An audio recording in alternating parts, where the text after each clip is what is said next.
وعلیکم السلام ورحمۃ اللہ وبرکاتہ۔ یہ پوسٹ ہے جی پہلے سلام پھر کلام، لکھا نبی کریم صلی اللہ علیہ وسلم نے ارشاد میں جو شخص سلام کرنے سے پہلے گفتگو شروع کرے تو اس کی بات کا جواب نہ دو۔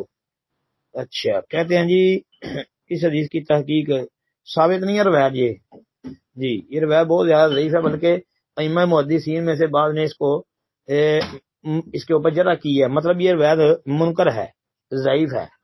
ترمذی کے اندر جو یہ روایت ہے اس میں انبسہ بن عبد الرحمن القرشی متروک، محمد بن زادان منکر الحدیث ہے۔ باقی اس کے جو شواہد ہیں دیگر سندیں آتی ہیں وہ ساری ضعیف ہیں۔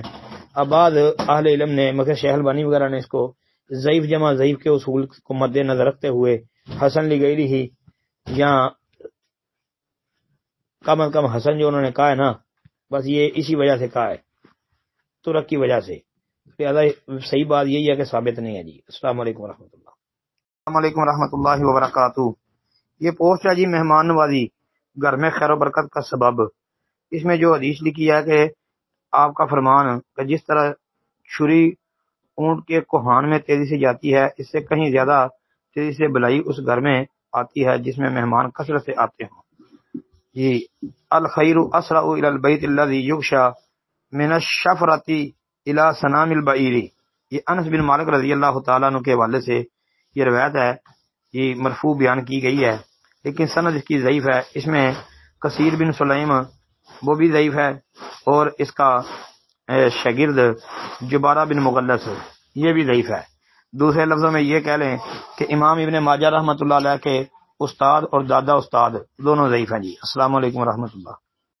السلام علیکم ورحمۃ اللہ وبرکاتہ۔ یہ جی یہ ایک روایت ہے سنن دارمی کی کتاب مقدمہ جو دارمی کا ہے، اس میں سے ایک روایت انہوں نے بھیجی ہے۔ باب ہے نبی اکرم صلی اللہ علیہ وسلم کی حدیث کی وضاحت کرنے میں احتیاط کرنا اور آپ کے فرمان کے ہمراہ کسی اور شخص کا قول بیان کرنے سے اجتناب کرنا، حدیث کا نمبر 436۔ اچھا محترم بھائی، یہ نسخے کا فرق ہو سکتا ہے، ہمارے پاس جو عربی نسخہ ہے اس میں 449 نمبر ہے جی 449۔ تو یہ جابر بن عبداللہ رضی اللہ تعالیٰ عنہ کی بیان کردہ روایت ہے کہ ایک مرتبہ حضرت عمر بن خطاب نبی اکرم علیہ السلام کی خدمت میں تورات کا ایک نسخہ لے کر حاضر ہوئے، عرض کی اے اللہ کے رسول، یہ تورات کا ایک نسخہ ہے۔ نبی اکرم صلی اللہ علیہ وسلم خاموش رہے۔ حضرت عمر نے اسے پڑھنا شروع کر دیا۔ نبی اکرم علیہ السلام کے چہرہ مبارک کا رنگ تبدیل ہونے لگا۔ حضرت ابوبکر نے کہا تمہیں عورتیں روئیں، کیا تم نبی اکرم کے چہرے مبارک کی طرف دیکھ نہیں رہے؟ حضرت عمر رضی اللہ عنہ نے نبی اکرم صلی اللہ علیہ وسلم کے چہرہ مبارک کی طرف دیکھا تو عرض کی میں اللہ اور اس کے رسول صلی اللہ علیہ وسلم کی ناراضگی سے اللہ کی پناہ مانگتا ہوں۔ ہم اللہ کے پروردگار ہونے، اسلام کے دین حق ہونے اور حضرت محمد الرسول اللہ صلی اللہ علیہ وسلم کے نبی ہونے پر ایمان رکھتے ہیں۔ نبی اکرم صلی اللہ علیہ وسلم نے ارشاد فرمایا اس ذات کی قسم جس کے دست قدرت میں محمد صلی اللہ علیہ وسلم کی جان ہے، اب اگر موسیٰ تمہارے سامنے آ جائیں اور تم ان کی پیروی کرو اور مجھے چھوڑ دو تو تم سیدھے راستے سے بھٹک جاؤ گے، اور اگر آج موسیٰ زندہ ہوتے اور میری نبوت کا زمانہ پا لیتے تو وہ بھی میری پیروی کرتے۔ اچھا جی کہتے ہیں جی اس کی وضاحت کر دے تحقیق۔ محترم یہ سند تو ضعیف ہے جو آپ نے بھیجی ہے، اس میں راوی ہے جی مجالد بن سعید ہے جی، یہ ضعیف الحدیث ہے، تو لہذا یہ روایت تو ثابت نہیں ہے۔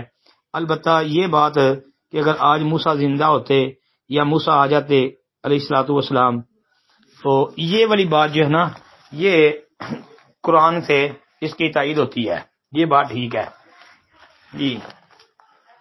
اگر موسیٰ علیہ الصلوۃ والسلام آ جائیں یا موسیٰ علیہ الصلوۃ والسلام زندہ ہوتے تو نبی علیہ السلام کی نبوت کا زمانہ پا لیتے تو وہ بھی اللہ کے رسول کی ہی پیروی کرتے، اور یہ بات جو ہے یہ قرآن سے ثابت ہے، اگرچہ یہ روایت ضعیف ہے۔